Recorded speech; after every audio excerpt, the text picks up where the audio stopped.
My husband was singing a long time before me.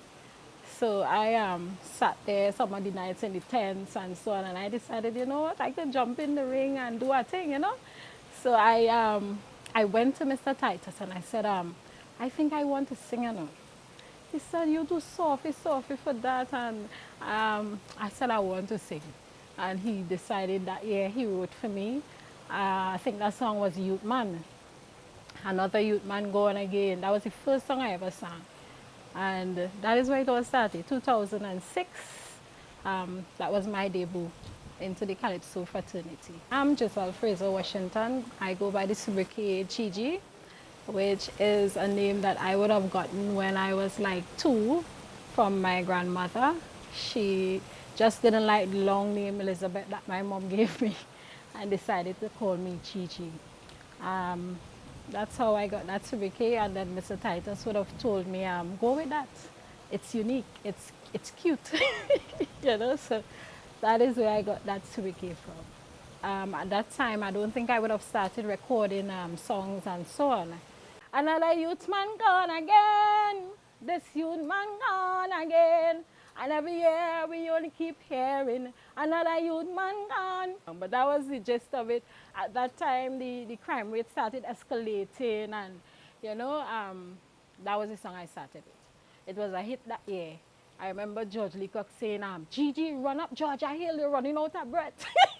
You know, so, and there's where I started. From a writer's perspective, sometimes you can't really write what somebody wants to sing. Because it's an emotion that you have to actually be connected to. So with Mr. Titus, I don't ever, maybe I will send him a couple ideas as to how I may think I want to go with my song. And he will say, well, let's see how it sounds like this. And we'll kind of compile ideas together and merge it. He normally will give me the melody, and from the time he gives me the melody, I change it and sing what I want to sing, because I like to sing high. And sometimes the melodic line, for me, I find it too low. So sometimes you hear the song, just like change up the whole song. We kind of communicate based on vibes and energy. We have a very good communication in terms of the art form. He normally listens to what I want to sing. He tries to connect with what I want to sing. But in most cases, his idea always stands out, because, as I said, it goes with that person connecting with an idea to actually build it. I'm a critic of politicians. I don't take sides when it comes to the facts and the reality of what the situation is. Once you're on doing things that I find is not good enough, I will put it on the platform. So I like social commentary, I like political commentary, I also like songs that informs. Skinner Park would have actually created a different a different build-up towards your growth in terms of the art form. Communicating with different artists, especially the experienced ones, you would get a different feel to how to do things. And I remember one year, Tigress, she said, Tobago, you come out. You understand? She said, Tobago, you come out, give them. And that kind of motivated me a bit, you know, to just go out there and do your best. I remember my first experience there, I was starting in the first 10 too. I think I was 5th or 6th, somewhere there. And before I actually went onto the stage, I did not know what the crowd looked like. So, girl, I went up onto the ramp, and they announced my name and so on, and I entered that door. And when I hit that door, I stepped back, because I said I am not going out there. And I remember it was this lady in Trinidad, one of the executive members in Trinidad. She was like, no, Gigi, go on, you're going to do well. And my hand in my going left, right, center, crossway. When you talk about the experience, it's really humorous, because I'm telling you now, for me, sometimes even if now when you go to Skinner Park, you still get a kind of gut-ripping feeling, especially if you're in the first 5. You will always get that. So girl, I went on to that stage, and once I started the first line, I was okay. But to get the first word out was the problem. And I started slower than the band, and I continued. As a Trinbagonian, I find it real hard to understand or even figure out the modern politicians. So far as I could remember, so much more talk than I don't share about the issues affecting this country year after year.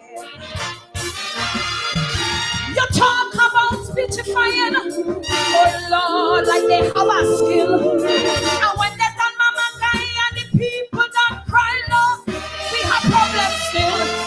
And in the parliament, governmental opposition could never agree On any business or any measure that could benefit TNT. So we going round and round, and even though things upside down, at the end of the day, you know they're coming to say the country doing okay when all the time is strong and gone. Even though they're not saying nothing, they're gonna be busy, but not doing nothing.